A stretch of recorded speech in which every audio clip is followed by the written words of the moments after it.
Welcome to our webinar. We're going to take a look at, we are going to start by taking a look at reports in QuickBooks Point of Sale. We will take a look at sales reports, cash flow reports, payment reports, customer reports, item reports, purchasing, employees, and memorized reports. We'll also take a look at how you can modify a report, as well as how you can create your own reports if you have a desire to do so. So we're going to switch over to our point of sale. We're going to start by looking at our various reports. We're going to go up here to reports. We are going to, there's 2 or 3 ways to get to reports. The first is up here on the menu bar, which is the way I like to go to reports most of the time. I can also go to the reports button over here in the blue buttons, or to the reports icon out here on the navigator. From the reports button at the top, menu at the top, I can choose where I want to go in reports. I can choose the sales reports, the cash flow reports, etc. If I open up one of the items on the menu bar, I end up in the report center. From there, I can then choose where it is I want to go to and what I want to look at. And if I want to run a sales report, I've got to go over here to all reports, and from there, choose the sales category. Then I can see my sales reports. You can see I have several different sales reports I can run. I can run a sales report for best or worst sales. That will show you your top sellers or your worst sellers. So if I run that, we will get an example of my sales here. I'm looking at my best sellers by retail price. If I click on the little blue ball in front of quantity, I'm now looking at my worst sellers by quantity sold. If I click on the little triangle, that will resort it. And now I'm looking at my best sellers by quantity, what I've sold the most of to what I've sold the least of. Under sales, I can also run a most common returns report, which shows me the items that tend to be returned most often. I can take a look at an item summary report. That will show me my sales that I've made divided by department. I can resort by any column. If I choose vendor, I'll now be looking at them by vendor. I can sort by department, by vendor. I can sort by item name. I can sort by item number, whatever I want to sort by. I can also change the time frame up here that I'm looking at this report in. Right now I'm looking at year to date. I could change it to 1 day, 1 week, 1 month, multiple years, whatever I might want to take a look at.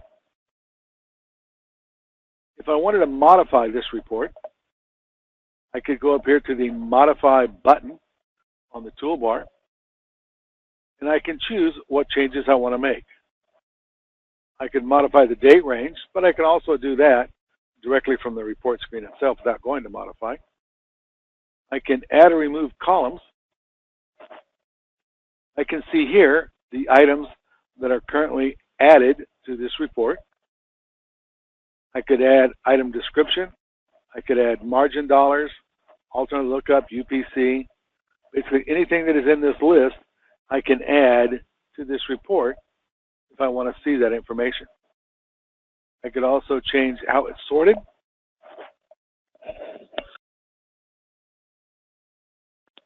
I could also remove the subtotals so it doesn't subtotal it by department. I didn't make any changes, so I'm simply going to cancel out. I could also go to filter data. Filter data would allow me to run or filter for different kinds of information that I might have. You can see I've got quite a few different things that I can choose to filter by. And whatever you filter by, if I place the filter on the report, next time I run that report, it is going to come up with that filter still applied. If you run a report and realize you're not seeing everything you think you should see, that could be why, because you have that filter applied to that report. To get rid of that filter, you can choose Modify the Report and Filter, look through and find that filter, or from the Modify Report screen, go down here to Revert. Revert changes the report back to the way it originally came out of the box. It will take off any columns you've added, take off any filters you've added. If I hit Revert, it switches back to the original way that report was created. You'll notice it also changed my date range, so that now it's only this month to date, not the entire year.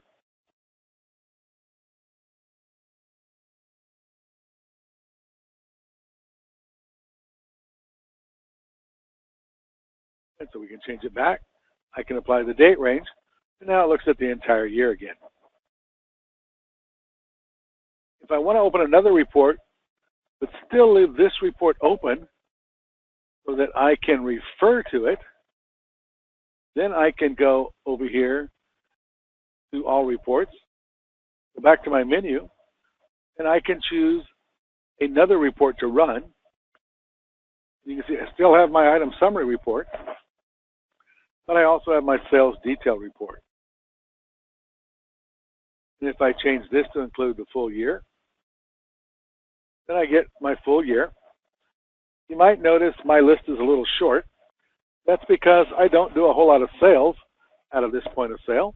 I use it mainly for demonstration and for testing things. I don't have an awful lot of sales. But now we have the sales listed by individual receipt. We can see the type of transaction it was. We can see what payment type was used to make that transaction, who was signed in as cashier when they made that transaction. We can see the total and subtotal for each report. You'll notice in front of each line there's a plus. If I click on that plus, it will break down and show me the actual items that were on that particular receipt. I can hit the plus and hide those items again, or I could go up here to the top of the screen. I could hit the expand button and expand this report out to show me the items on all the receipts. When I'm done with this report, I can hit the red X up here by that report and close it out, or I could leave it open and refer back to it after running another report. So we also have things like a department summary, a style summary, a vendor summary, promo code summary, assuming you used any promo codes to begin with, discount summary. The discount summary shows you any discounts you've used and what the dollar amount was of those discounts.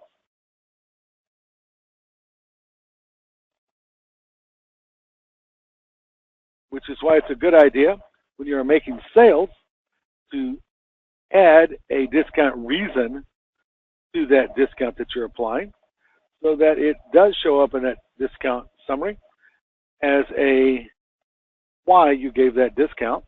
Then you can see just how much money you are giving away as part of a discount for each different reason you might have given it away. We could do a date comparison. Date comparison lets us compare two different periods. We can compare February through March of last year and February through March of the previous year. I could change it again if I wanted to, and I could change either one of these to reflect the sales February through March of this year.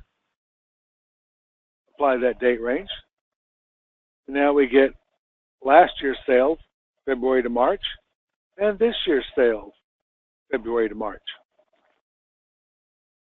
So you can set and do your custom dates for whatever date ranges you may want to compare. If you do mobile sales with using the mobile sync, syncing to a mobile device such as an iPhone, an Android phone, an iPad, an Android pad, then you can use the mobile sales report to see what sales you made using that mobile device.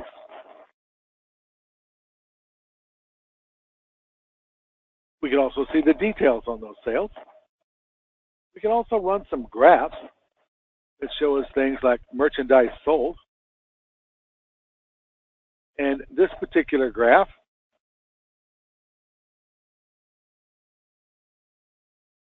is showing me my sales by department, by quantity of items that were sold in that department this year. I can change the report to look at the sales by vendor. I can look at the sales by item name. I could look at them by attribute or size if I chose.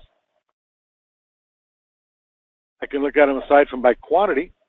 I could also look at them by extended price, by margin, by cost, or by total margin. And it will adjust appropriately for whatever type I choose. You can see we have the little legend over here, which shows us how many each of these little bars represent. I could also come up here and modify this report, and I could change the graph appearance, which is going to change the titles up here at the top. I could also change the graph content, again, by what I want to look at, quantity, department.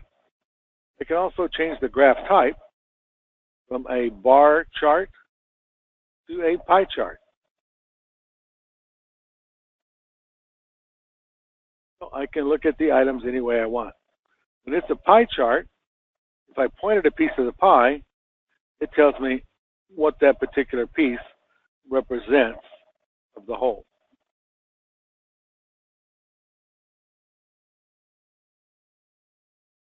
And I'm going to change it back to a bar graph.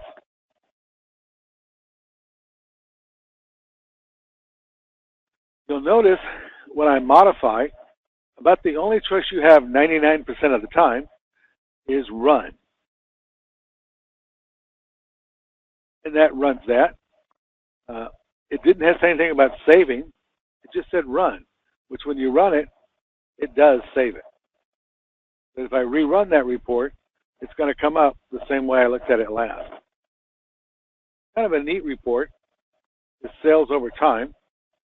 That shows you what times of the day you're doing most of your sales. Since mine are really spotty, it's kind of a weird graph. And if you had a normal graph, you'd get the flow of your day, and you could see exactly what was going on over the course of the day. We can look at this by hour. We could look at it by day, and then it shows what day of the week your best sales are on. We could look at it by month, and it shows you what month most of your sales occur on. We could look at it by week, and it shows you which week of the year your sales occur. We could even look at it by day of the month. You can see which days of the month tend to have your best sales. This graph can be useful when you are plotting out the number of people you need to have on staff to man your store most efficiently. And again, we can change what we're looking at it by. We're looking at it by number of receipts. We can also look at it by dollar amount. I find number of receipts tends to be the best for this report because that really tells you when you're the busiest, not necessarily when someone came in and spent the most money. There's also a date comparison graph you can run. There is a payment method, which shows you what method your payments are being made by. If we run that one, and we change this to something a bit more reasonable,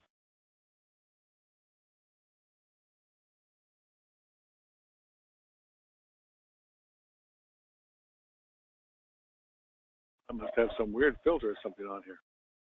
I'm looking at it by something strange. Oh, everything looks good there. If we go to modify, and we do a revert, then it found a problem knowing how I'm dividing things up. And so just says that everything was done by cash.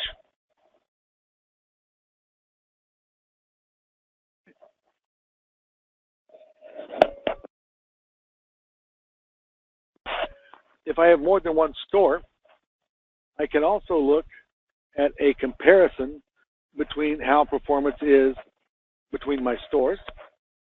I can do a summary for each store, item sales for each store. I can look at my sales tax. I can look at a summary of my sales tax, which shows me my taxes for whatever date period I look at up here. In this case, I'm looking at April. If something's cut off, I can expand that column. I can right-click up here on the header and adjust column width. It will automatically adjust my columns to account for the widest thing in that column. I can see my sales tax as a summary. I could also see sales tax detail, which shows me the sales tax broken down by each individual receipt. I definitely encourage you to play with the report to get a feel of just what they're covering. If we do shipping, we can also run some reports that shows us our shipping information. Under cash drawer, we can run an X out report, which shows you a summary of information that you have on any particular day. You can run the X out for a single day, for a week, for a month, for a year, whatever time period you might want to cover. The Z out drawer count is a typical end of day report that you run at the end of day. It allows you to see exactly what happened in your register that day. It has you count the amount of cash in the drawer. It compares that to what the point of sale says should have come in the drawer that day, and tells you whether you're over or short or right on. The Z out store close is the same as a Z out drawer count. The only difference being is it does not have you count the money.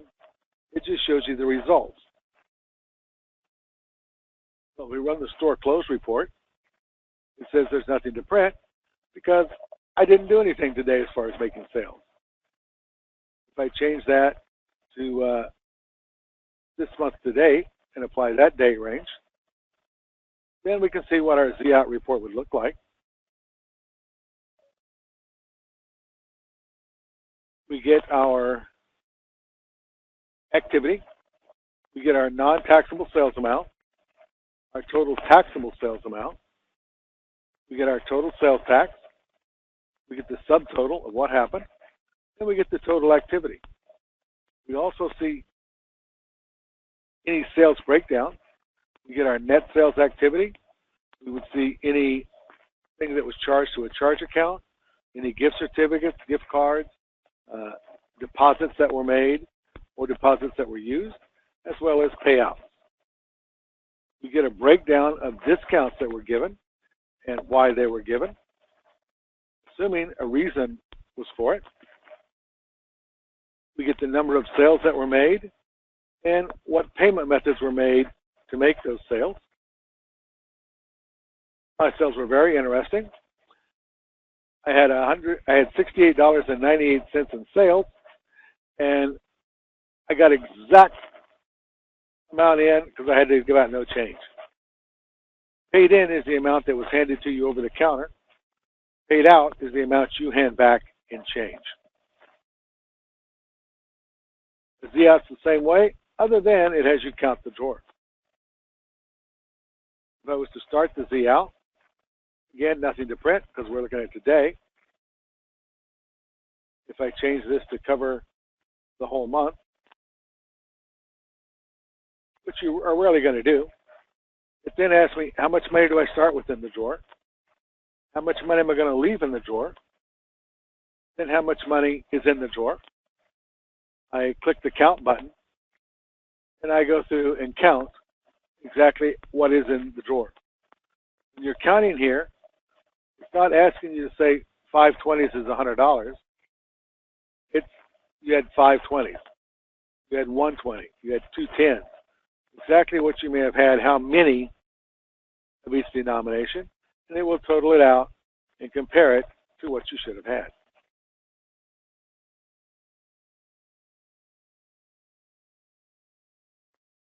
Alrighty.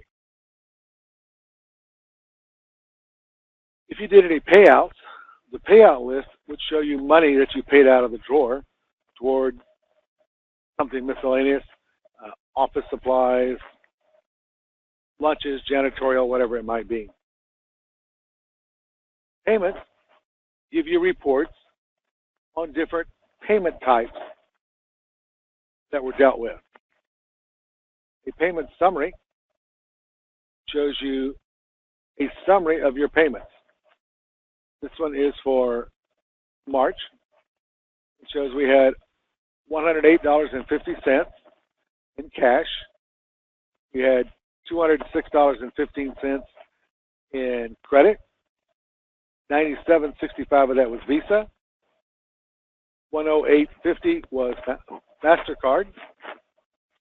No American Express, no Discover. We didn't have any charge account. We didn't have any checks, gift cards, or gift certificates. And if we expanded this out,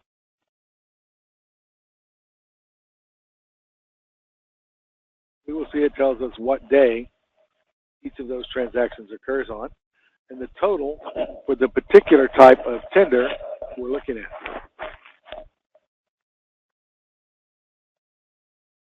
List of checks, which shows a list of all the checks. Gift certificates, which shows gift certificates. Gift cards, which shows gift cards. Debit cards, which shows debit cards, and so on. Customers allows us to look at a list of all of our customers. We get a list of all the customers that we may have. We can also see what their account balance is. If I right-click and adjust column width, you can see that's the account balance column. And so it tells us what the current account balance is for that particular customer. We could also take a look at customer sales, and that shows me the sales for each customer.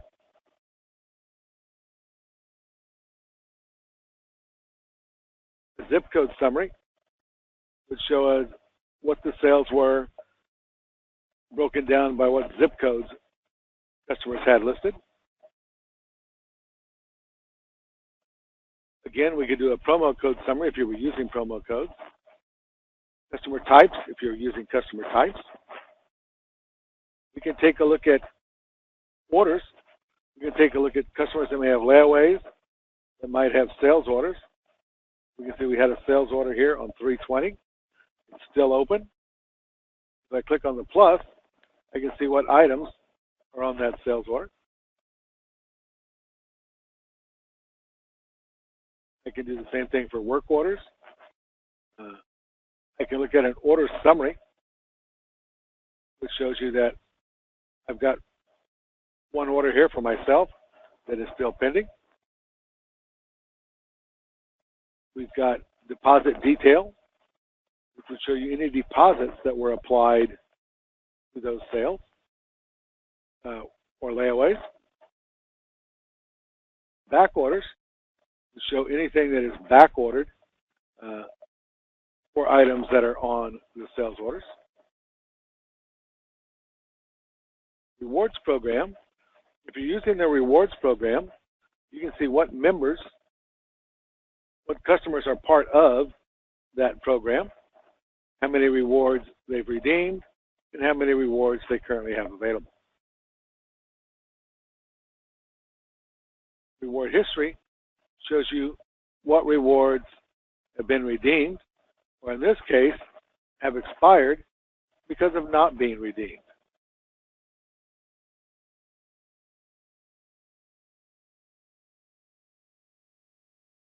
Under items, then we're looking at our inventory. We have several different item reports we can run. We have a summary report, which summarizes all of our items by department. It shows us what the department is, how many of those items we have on stock, how many we have currently on order, what the cost is of those items we have on hand, and what is the retail of those items we have on hand. If we go down to the bottom of the list, we can also get the total of our inventory. We can see the total number of individual items we have on hand.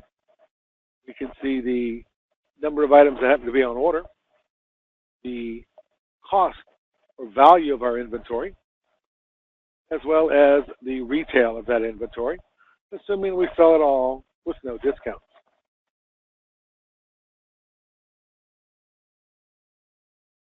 A neat little report is summary with activity. It shows you essentially the same report. The inventory column is what you have on hand right this moment. The sold column is what you sold during the time period we're looking at up here. So you can see this item here, there were 2 of those sold. They, for some weird reason, get back over the right one, had a retail of $1.72 for a donation that 2 of them were made. Down here, we've got guns. 3 of them were sold for a total cost of $2.90, a retail of $2.90, a cost of $1.50. And we still have 2 currently on hand. And we can go through and look at all the numbers. On most people, this sold column is going to have a lot more stuff sold in it. Here we've got a toys exhibit where 1 was sold for $19.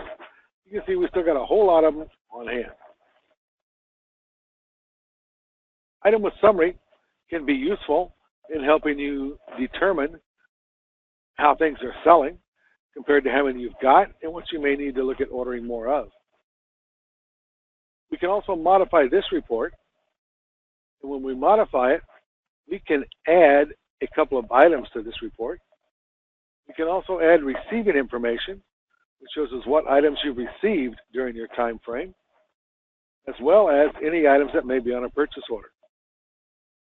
And so if we check those 2 and say save, it will add those 2 items to our report, received items and ordered items. And mine is really bored in those 2 columns because I haven't done anything. And we have them subtotaled by department. So we can see by department subtotal down here when I get back to the bottom of there what we've done.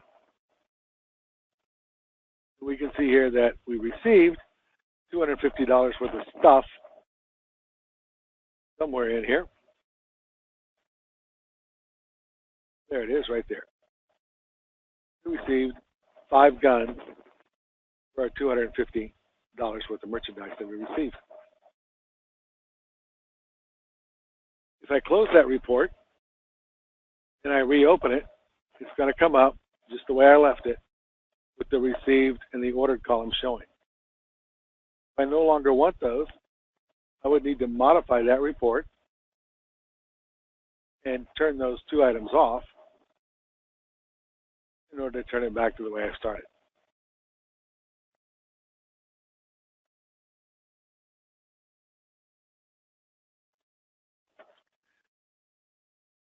One kind of neat thing you can do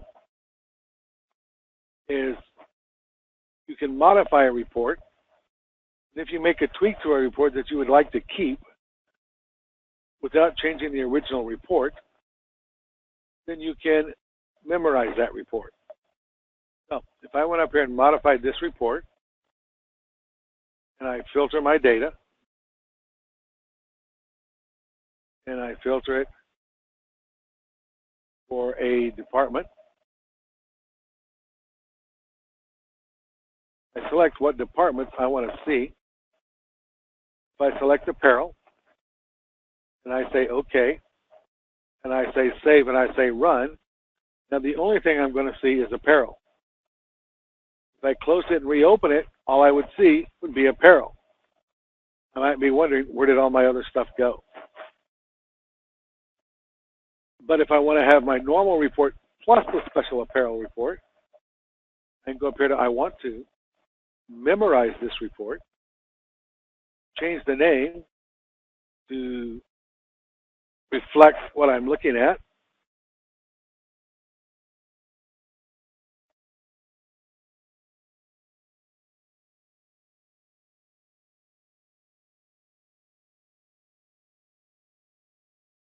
and I could save that, and now I've memorized that report. If I close this and I reopen my item list, I'm going to have all my departments back. Under Memorized Reports, I will have that report that I just memorized with just the apparel in it.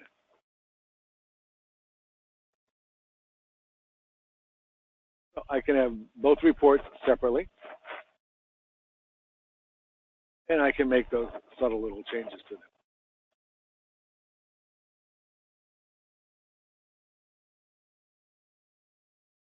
The neat thing I can also do is I can do an inventory valuation. Inventory valuation shows me what my inventory was at any particular point in time. So this says on July 31st, 2018, this is what I had on hand. And I scroll down here and I see my total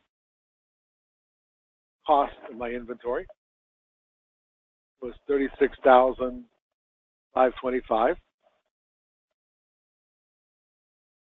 If I go up here and change the date,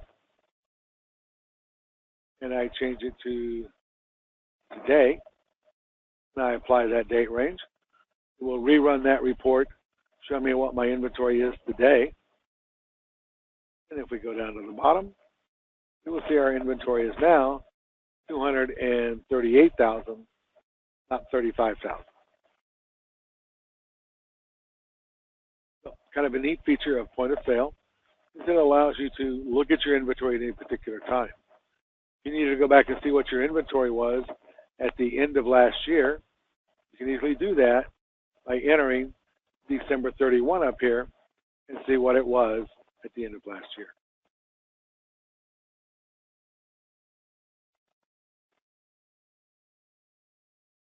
Under items, we can also look at inventory turn. We can do a summary graph. We can look at our store inventory with multiple stores. We can look at adjustments that we've made to inventory. Quantity adjustments shows us any item whose quantity we may have changed.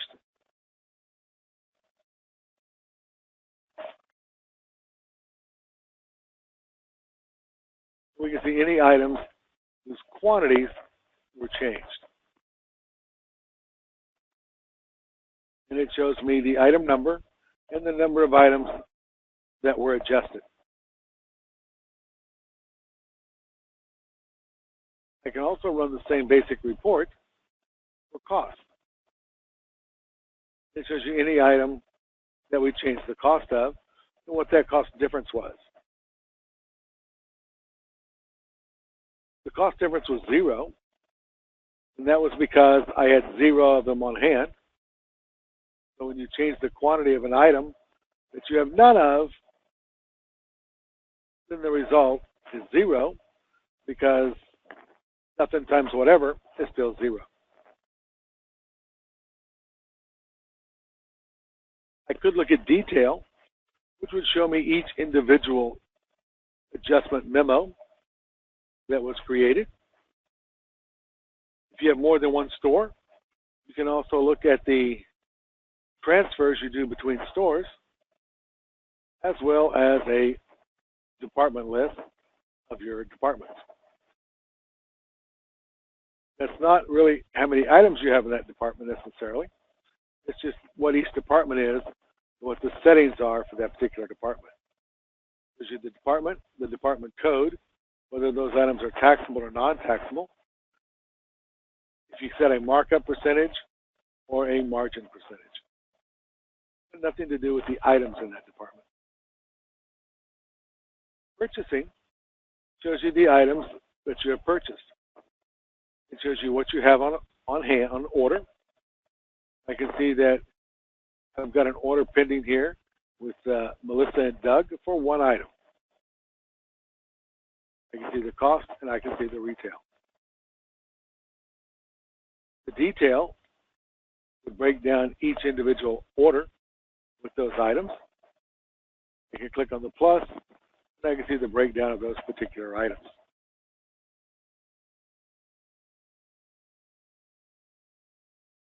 Cash requirements show me how much money I can expect to need and when I can expect to need it. It shows me what is currently due, what is due total, what is currently due before today, what is late starting tomorrow. So I've got current, 30 days, 60 days, 90 days late, and over 90 days late. Or coming to due 90 days from now. And so it lets you plan how much cash you need to have to pay your various bills.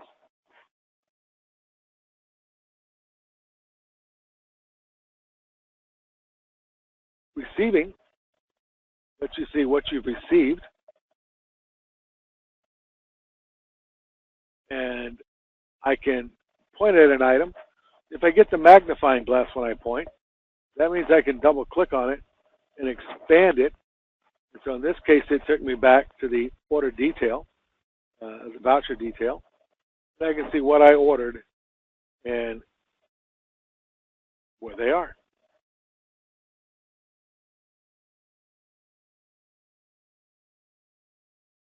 Which is the same results I would see if I chose this detail report.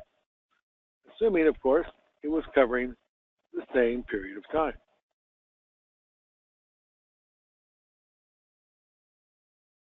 And there's my order. And there's the items. Vendor list shows you literally a list of all your vendors.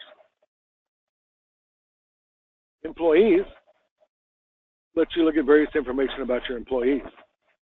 If you pay commission to your employees, the commission report will show you how much commission your employees have earned on the sales that they have made.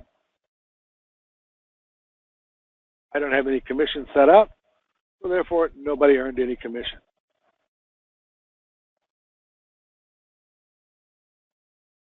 Employee sales will show you how much each employee sold. Since I've only been logging in as sysadmin, not as various employees, that's the only associate that I see.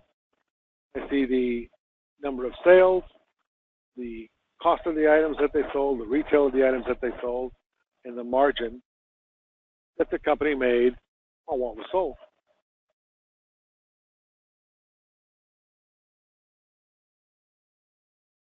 I could do a sales graph, but that's going to be really boring with just one employee.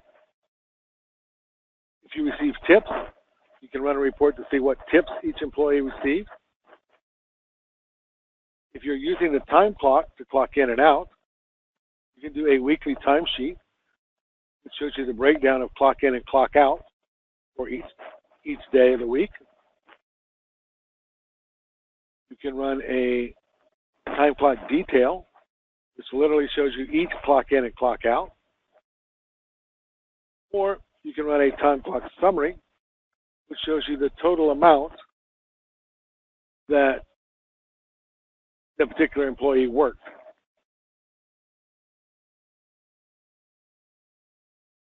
That was a long day. We can see that was 2 days. Someone just kind of took them a long time to clock out here. They clocked in on 12/12 and didn't clock out until 12/19. Really dedicated. Right. So, and of course, then just a list of your employees. It shows you all the employees that are set up. Financial exchange, if you are connecting to QuickBooks Accounting, then this shows you reports about your synchronization to QuickBooks Accounting. The memorized reports, we took a brief look at a while ago.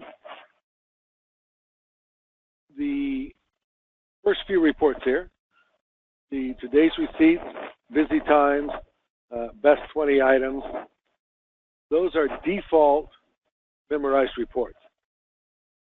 The other ones are reports that I've added as I tweak various things in those reports, and I didn't want to have to retweak them again to see what's happening.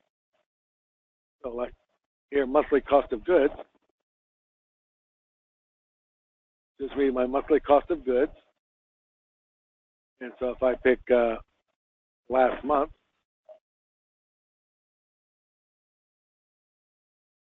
it shows me my cost of goods was nothing because I didn't buy anything. Or I didn't sell anything during that particular time period. And so there's nothing to report in that report. And some of these reports are old because you can see that one was 2012, the last time that one was run. So, and if you find you don't need a report, like if I decide I have absolutely no use for that report, I can go up here to I want to, and I can go to manage my reports and go over here and find that monthly cost of goods report and say I do not really need this, and I can delete it. Yes, make it go away. And I can delete anything that I don't want. And when I say close, it'll clean up that list, and that monthly cost of goods report is now gone. So you can create basically as many memorized reports as you want. When you find you don't need it anymore, you can delete it. You can also modify any of these reports. If you modify it, whatever modifications you make will stick with it, and you will see the same thing next time you run that report. Unless you make a modification.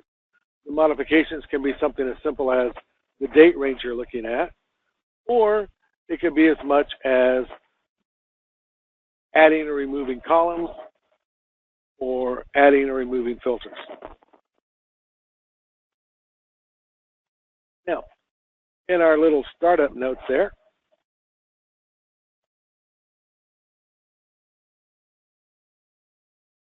that brings us down here to creating reports. I actually did leave out printing and exporting.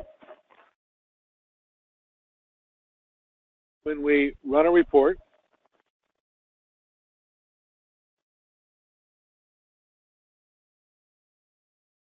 I can take this report and I can print it. If I hit print, it says where am I going to print it to? And I can choose whatever printer I want to send it to. If I preview, I can see what that report would look like when I run it. I can see that my report is a little bit too wide, which tells me that I might want to make a modification to that report. And so I might want to go up here to modify. I might want to go down here to change report appearance, change it from a portrait report to a landscape report. I could also change the text of what's going to appear up here on the top of the report. I do a save, I run it, and if we print it, and we preview it again, now it all fits on one page because we've flipped the paper. I could also take this report and I could export it out to Excel. I can hit send to Excel, and it will send that report out to an Excel spreadsheet. From there, I can manipulate the report. Hang on a sec.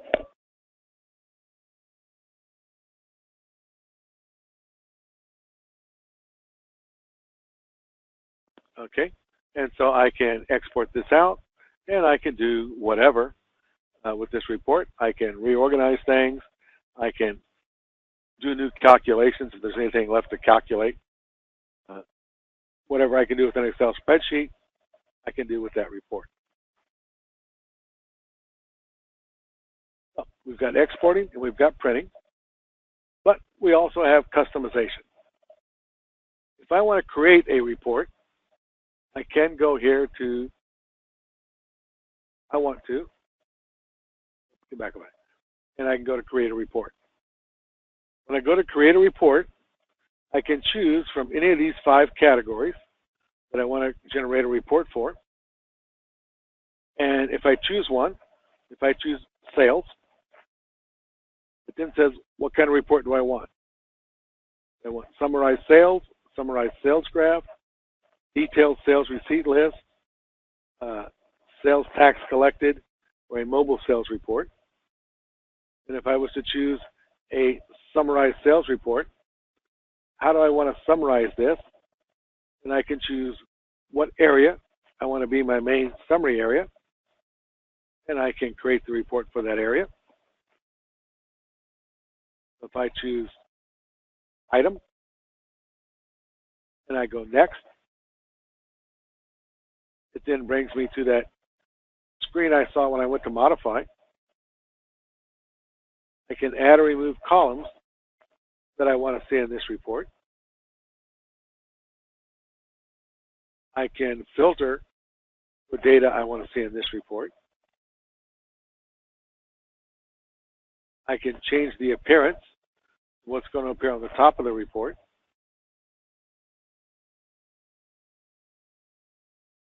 I can change the report access level, that is, who has the ability to see this report. We've got low security, which means anybody can look at it. Medium, which means anybody except associates can look at it. High, only owner, manager, and of course, sysadmin. And finally, maximum, only owner and sysadmin can look at those reports. You can choose what level you want the report to be, and then you run it, and you get the results of that report. You may think that, gee, that looks an awful lot like that item summary report we looked at in the beginning. That's because the one thing that is really annoying about the customized reports in QuickBooks Point of Sale is you can't really go crazy in customized reports. I find it much easier to take an existing report, modify it, and then memorize the modified report for the report I want to see, rather than trying to create from scratch, because I can already get an idea of what I'm looking at, where the create your own report doesn't give you much idea what you're looking at until you get done.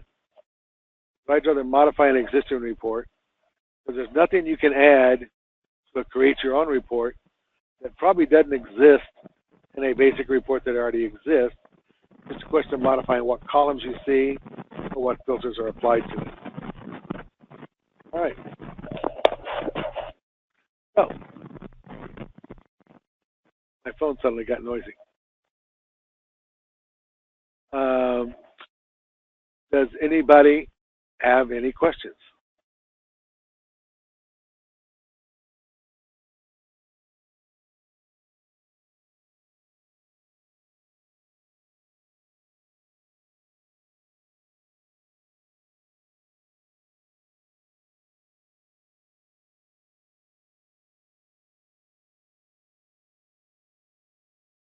I don't hear anything. I don't see any hands being raised for questions. So, since I'm not seeing any questions or anybody asking me any questions, go ahead and try one more thing here.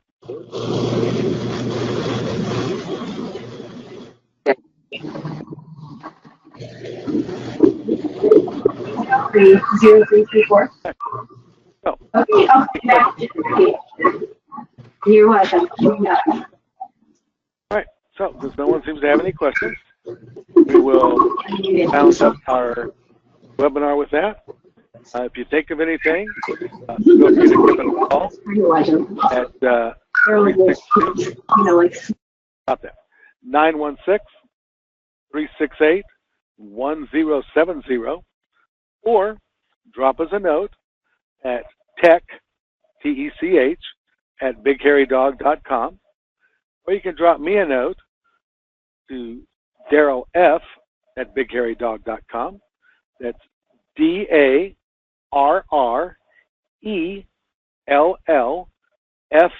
at bighairydog.com. So, if there's anything else we can do for you, just give us a holler. And everybody have a great afternoon, and we will talk to you sometime later.